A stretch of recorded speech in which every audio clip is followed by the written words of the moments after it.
Welcome. This is your daily dose of daily market wisdom with master trader Nick Santiago. I'm your host, Kerry Lutz. It's 6/5/23, show 483. Well, we had quite a rally on Friday, huh? We did, Kerry. That was a big rally. Obviously, the debt ceiling getting approved by the Senate.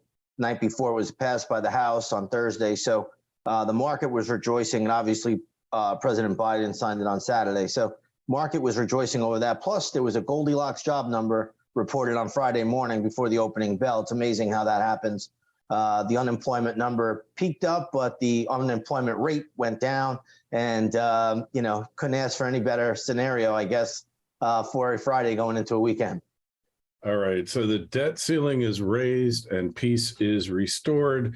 The Republic has been saved, right? Yeah, the Republic has been saved, but the Republicans are not looking so good on this one, right? Because it just looks like they just cratered, and it's amazing. But Kevin McCarthy might be Joe Biden's right-hand man after all. Well, we always knew he was going to do it. Oh, we did. It's like pro wrestling out there. So again, these guys, and when they go backstage, are all buddies. Deals have been cut. Just like we said, kabuki theater is what I think you called it. Yep. Yeah. Well, I think it's like professional wrestling, except it's not as convincing.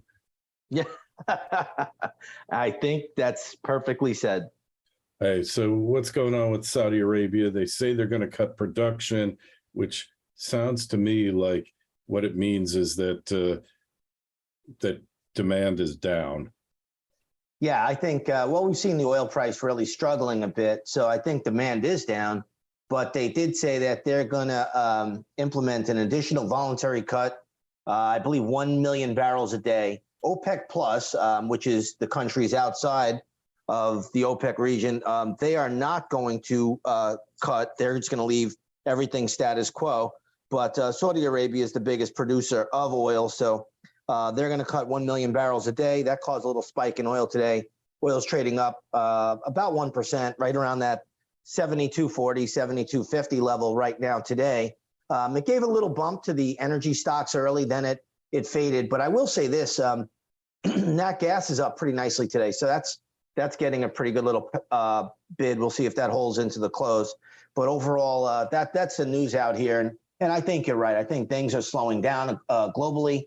And, they probably will cut more down the road, I would assume. No doubt. So what's doing with Apple here? They're having their worldwide developers conference, WDC as they call it. And will we see a $5,000 iPhone this year, Nick? I don't know, but the big product coming out of this developer conference supposedly is like a mixed reality, virtual reality headset. So the cost of this headset, from the details I saw earlier, were that it's gonna cost about $3,000 for the headset. That's a high price if you ask me. Apple stock though is up ahead of this developer conference.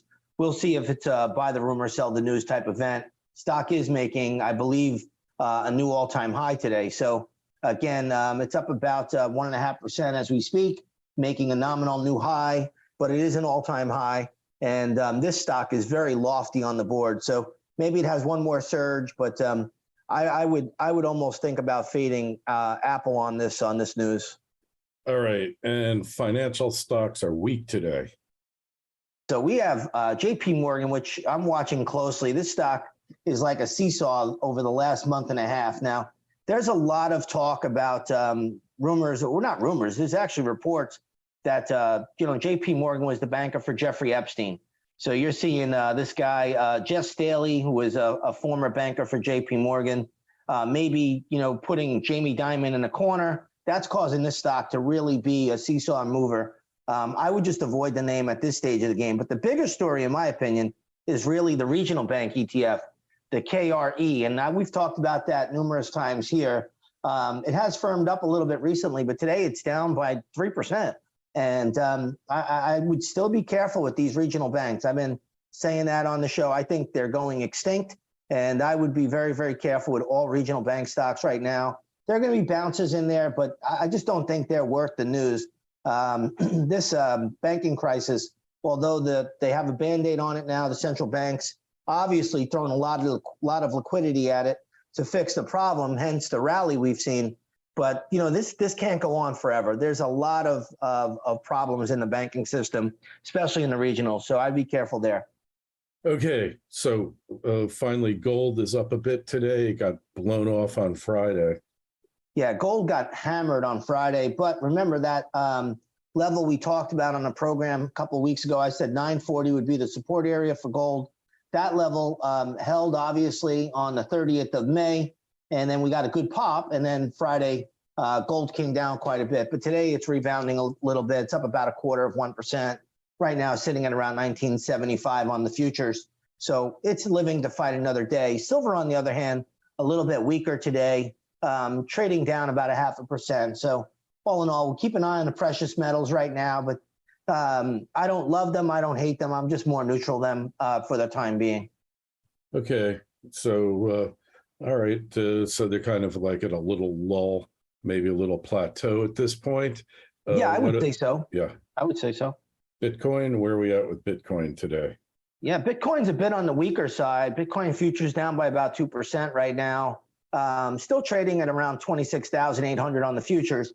But the chart is just very, very choppy and sloppy. A lot of sideways consolidation, but not tight consolidation. There's still a chance that Bitcoin can go either way. I would just avoid the name right now. The daily chart, I think, looks weak once come down to 25,000. The weekly chart is still consolidation, tells you could go back up towards the 30, 31,000 range, but that would be about it.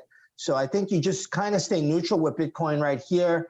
I'd like to see it break one way or another, and then we'll take it from there. But really not a lot of strength out there today.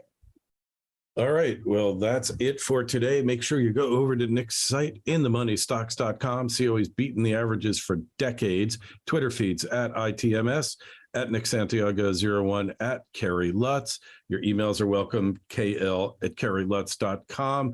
And don't forget, write your comments below on the YouTube channel. Nick, we will talk to you Wednesday. I will be home then and back to normal. Sounds good, Kerry.